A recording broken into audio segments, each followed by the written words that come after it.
Being the child of a celebrity is a lot, and Elijah Blue Allman is the son of not one, but two superstars. To date, his life has been challenging, and his future continues to look uncertain. In his memoir, My Cross to Bear, the late Southern rock icon Gregg Allman described his first date with Cher, writing, "That was possibly the worst date in the history of mankind."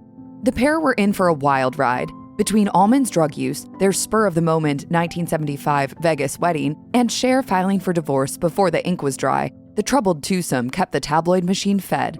And somewhere in the chaos, Elijah Blue Allman was born. I do not belong in Beverly Hills. And she wasn't going to come down south. It was 1976, and the new baby brought Gregg and Cher back together for a second. In fact, the new family of three was featured in People looking as wholesome as the Brady Bunch. In the article, Cher claimed that her husband had gotten sober and that she thought they were really going to make it as a couple. She was wrong. Gregg went back to his hard partying ways. On the Howard Stern show, Cher's older son, Chaz Bono, recalled, "He picked me up from school once and got lost on the way home." They drove around from 3 until 11 p.m., and Gregg stopped at a bar along the way. Cher told Parade, "I stayed with him until I knew I couldn't, because I didn't want the kids to be around it." All right, you want to get up there? Do you need me to help you? Suddenly, Cher was a single parent to 2 kids, along with a demanding career. In what one can only assume was an attempt to provide some stability for her younger son, Cher sent Allman off to boarding school when he was just 7 years old. It wasn't great for Allman, who told Entertainment Tonight, "When you go to boarding school at 7 years old, it's kind of hard to feel like you're not being shunned. But I'm at an age where I'm making peace with it because you just have to. It doesn't mean it's right. It's still wrong to do that." Allman bounced from school to school, even landing at a military school for a year in response to his shenanigans. But as hard as that time was, Allman credits boarding school for giving him some perspective on the superficial nature of celebrity life and all its superficiality. As he told the Daily Mail in 2014, "Superstars are a difficult and unique breed." By age 11, instead of playing video games or going outside, Allman was out scoring drugs. During school breaks spent with his family in New York, he roamed the streets of Harlem, buying marijuana and ecstasy. It sounds terribly young, but Allman told Entertainment Tonight, "It seemed normal at the time." It's just what you did. It's just what everybody did. Eventually, Allman followed in his musical parents' footsteps. After high school, he formed a band called Dead Sea. The group was never a major success, maybe because Allman was, by then, following in his dad's footsteps in other ways. Speaking to the Daily Mail, he admitted, "I was taking lots of drugs on the road. I was smoking heroin, taking a lot of pills, any painkiller we could get, and drinking." Allman claims that he used drugs as a way to avoid feelings of shame and depression, even telling ET, "Heroin kind of saved me. If I didn't have that at that point, I don't know what I would have done. You may jump off a bridge." In one of the more bizarre episodes in Allman's life, the musician turned artist contracted a case of Lyme disease so severe it nearly killed him. He thinks he contracted the disease during a 2005 trip to India, but the condition went undiagnosed for years, even after multiple tests. As Allman continued to deteriorate, he turned to natural remedies, one of which landed him in the ICU. As he told the Daily Mail, "I felt probably the closest to death I've ever been. It's like my life force was just being drained out of the bottom of my feet." By 2010, Allman, still suffering, checked himself into an alternative medicine facility in Germany run by Dr. Ursula Jakob. For months, he underwent expensive and ultimately unsuccessful treatments to try and restore his health, but his mother was nowhere to be seen. You absolutely need unconditional parental love in those dark hours. That was lacking from that direction. To make things worse, Cher thought he was making the whole thing up. I think the kind of going notion for a lot of years was that it was imaginary, because that's just easier. Eventually, Allman got better with the help of another alternative doctor.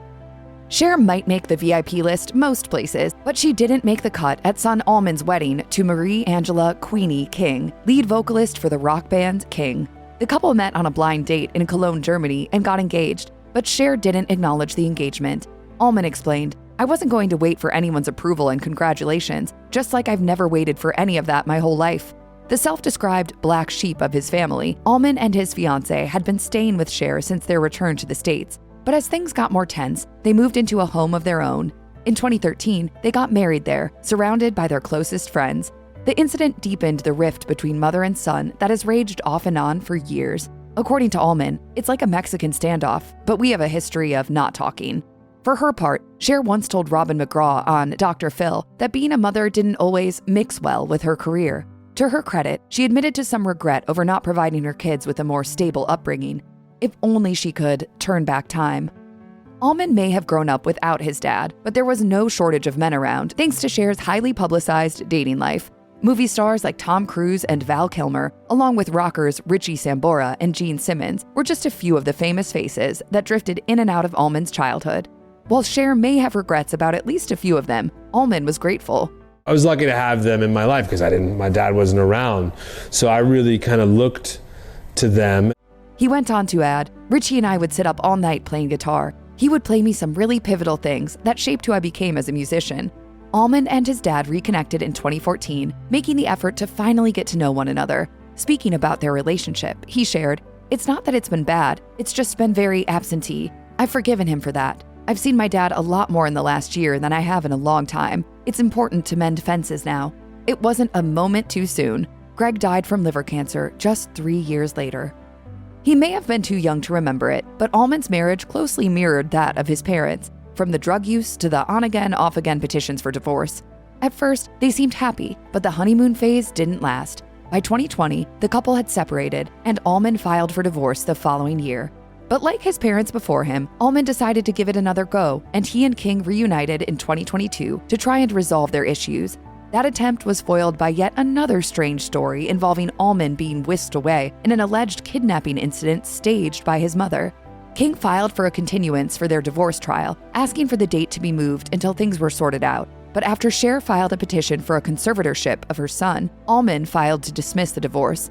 Whether that's a coincidence or a calculated move remains to be seen, but a spokesperson for King claimed to USA Today the couple have been working on their marriage and have reconciled. Over the years, Cher has been described as everything from outspoken diva to icon, but an accessory to kidnapping, that's a new one.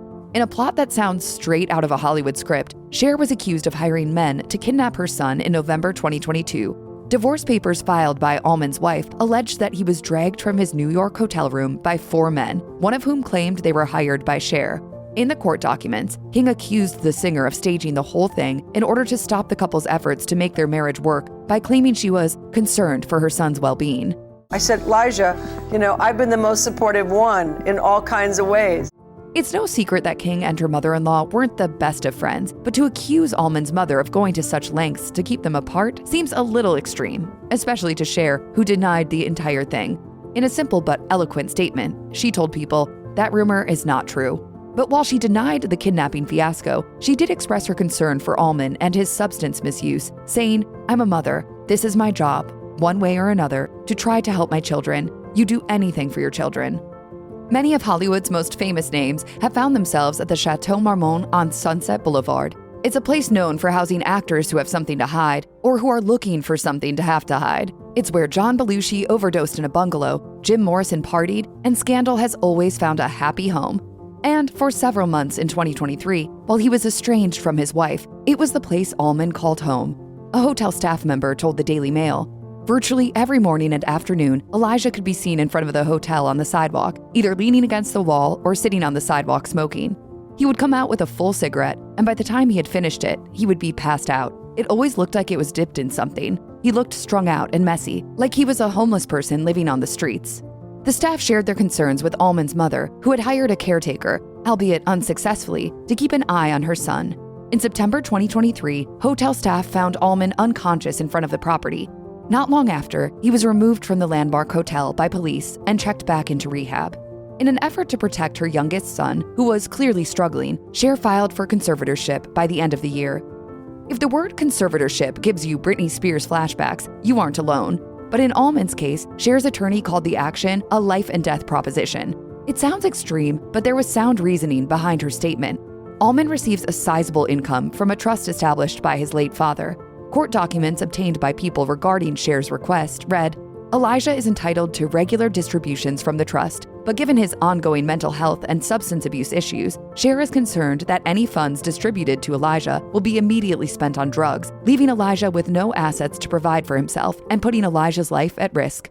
Allman submitted his own filing in response, in which he claimed to be on the road to recovery.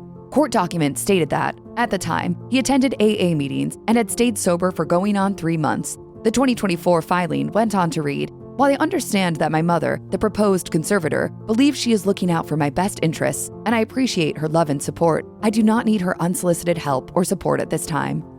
Although her first attempt at a temporary conservatorship for her son was denied, Cher tried again, this time citing more than just his substance abuse issues. Her attorney told the court, "There is a secondary issue in that he suffers from schizoaffective disorder that leads to periods of psychosis." This proceeding was filed because Cher was told unequivocally by the doctors treating him that if she did not take this step as his mother, the concern was that he would once again end up on the street. The judge once again denied Cher's request, saying, "I don't question the motivation behind Cher's request as having been driven by concern for her son." The judge ruled that there was lack of sufficient evidence to support a conservatorship, given that Allman seemed to be functioning well independently and had submitted several negative drug tests. Allman agreed in his submitted objection to his mother's request, stating, "I am and have been capable of managing my own financial resources and resisting fraud and undue influence. I do not need a conservatorship." In light of the judge's decision, both mother and son agreed to call a halt to any future legal proceedings and take a stab at a private mediation to resolve matters on their own. He may have fired the first shot back in 2021 when he filed to divorce King, but Allman found himself on the receiving end of divorce papers in 2025. In what she described to people as the hardest decision of her life, King cited irreconcilable differences in a marriage that had seen more than its fair share of ups and downs. She said, "We had love, but we also had pain. My cage has never been so rattled before, and I never thought that I could lose myself, and I did. I didn't know who I was." King and Allman had met on a blind date and, despite their significant age difference, bonded over shared experiences. King recalled, "We found a simpatico, and I had never met anyone who could relate to my story, and I don't think he has ever met anyone who could relate to his story." They made it through his years of mental illness, substance abuse, family conflict, and more, until King finally reached her breaking point, sharing, "It's not what I want. The day I filed for divorce, there was no other option." King, who said she still thinks of Allman as her husband, is shifting her focus to healing and focusing on her own music. She credits her family, friends, and her faith in God for helping her through, admitting, "I do feel peace that I haven't felt before. It's priceless." Her peace may be priceless, but King's divorce from Allman came at a pretty high cost, at least for him. Allman could stand to lose his inheritance in the divorce. He was reportedly ordered to pay $6,500 in monthly spousal support to King, along with $10,000 for her legal fees. But in court documents, King stated, "I have not received any payments from Elijah. To my knowledge, he is staying at an expensive hotel and ignoring his obligations." As the wife of a man who descended from music royalty, King enjoyed all the benefits of an A-list lifestyle. She has claimed that in order to maintain the standard of living to which she's grown accustomed, she requires a monthly payment of $12,000 just to sustain herself.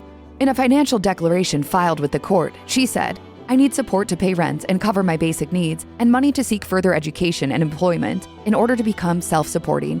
In her divorce filing, King pointed out that Allman's mother helped to fund their lifestyle and that her ex had, quote, "major contributions coming to him from family and his mother." But with an estimated $3,500 in monthly entertainment and dining out expenses, on top of $5,000 for rent and an additional $1,500 in grocery costs, it's easy to see how King's basic needs could quickly drain those contributions. In June 2025, just when it seemed like Allman was getting his life together, he was rushed to a California hospital after a drug overdose. It happened not long after Allman and his mother agreed to mediation regarding her request for a temporary conservatorship. Details of the supposed overdose were unclear, but a report by the San Bernardino County Sheriff's Department stated that they were called to a residence for a man acting erratically. Witnesses told the U.S. Sun that Allman was standing outside while behaving zombie-like in 104-degree heat. He was also badly sunburned. Footage obtained by the publication showed a very disheveled Allman carrying what appeared to be drugs wrapped in aluminum foil into an Airbnb that was owned by Katie Edwards, ex-girlfriend of Matthew Perry. Additional photos inside showed what appeared to be heroin and fentanyl.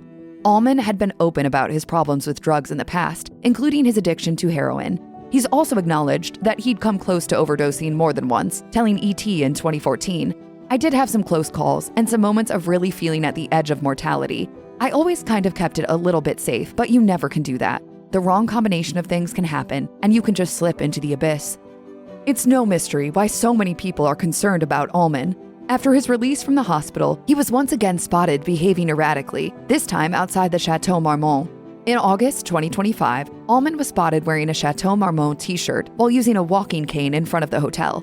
He was sipping on a Starbucks beverage and smoking a cigarette while speaking on the phone. Photos taken in June, before his overdose and hospitalization, showed him stumbling out of the same hotel with a vacant expression, disheveled clothing, and visible leg sores. Cher hasn't commented publicly on the photos, but King told People that she still supports Allman and wishes him the best, sharing, "Like many, he continues to confront his inner struggles, but it is important to recognize that he does so from a place of strength, not defeat. I want to state without hesitation that I will always root for him." It's unclear what Elijah Blue Allman's future holds, but sources have told TMZ that Cher's main priority is doing whatever she can to support his health.